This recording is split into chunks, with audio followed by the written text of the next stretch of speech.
We just finished shooting a fantasy film in Norway, and lighting was one of the key aspects to create the cinematic look that we wanted.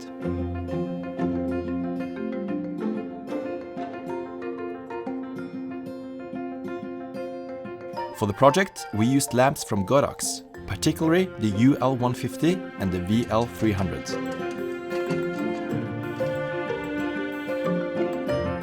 The film required many different scenes with different looks, and this really made use of the versatility of the lamps. The UL150 was especially important for us when shooting inside. This light is ultra quiet thanks to its fanless design. This is important when the microphones are close to the lamps. Yet even without fans, the light is powerful enough to brighten up big rooms. The UL150 has a CRI rating of 96 and a TLC rating of 97, giving it very accurate colors. It gives you great control when dimming from 0 to 100%, adjusted via the controller box or even wirelessly with a remote.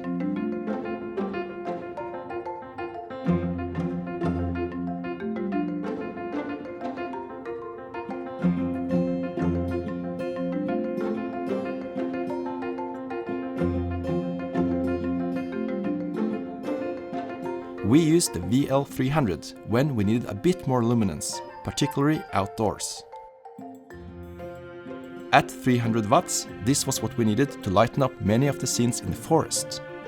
Most of the time we used a generator, so we could power the lights of normal DC power. However, there were a couple of times when we couldn't bring a generator, so we used the option to power it through V-mount batteries, which was really convenient.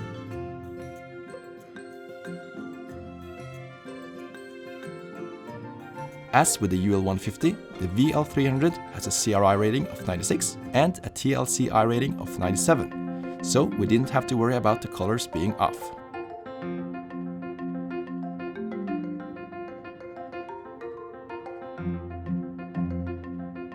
For the first indoor scenes, we wanted to create a soft light across the board. This is why we used a lot of white sheets. By aiming bright lights on these sheets, you get an even and big light source for a soft look. Okay, so we are at the party scene, and as you can see, Emil is ready to party.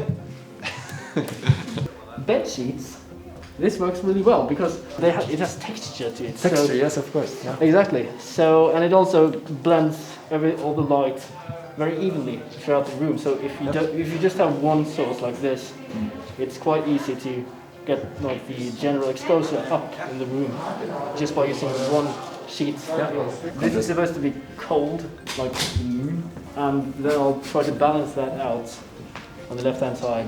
Heavily CTO, so it would be a kick. And we talked about, having this guy sitting here, being a little bit pointed towards the blue moonlight, so maybe a bit cold. And when the girl comes in, the woman that he really loves, it turns against the warm light. Exactly. So just give a little bit feeling of, oh my God, my heart is warming now. We also use Godox softboxes to create the soft light, but with a bit more edge than the big sheets. Both of the lights are daylight colored with a temperature of 5600 Kelvin. If we needed to warm up the light, we put on an orange gel. For example, in this attic scene, we had a cold light from the VL300 shining through the window, illustrating a cold moonlight. To get it this high up, we had to use a lift. And to add some atmosphere in the room, we used a hazer. Then we used a UL150 with a warm gel and a china bowl in order to fill the actors' faces with warm light. This light was used to imitate this light bulb practical in the scene. This creates a nice contrast between the cold outdoor and the warm indoor. For the outdoor scenes, we used mostly the VL300 as we needed as much light as possible. In the forest, we used it mainly as a soft fill light, or to create a bit of pop in the faces of the actors. The most challenging outdoor scene in terms of lighting was the campfire scene. Again, we used the contrast between warm and cold to create interesting colors in the scene. The VL300 was again used as a moonlight. This time it was reflected off a piece of styrofoam to spread the light out more. And then we used a diffuser to tone down the light a bit to make it more realistic. This time the warmer light on the actors was created by the natural fire.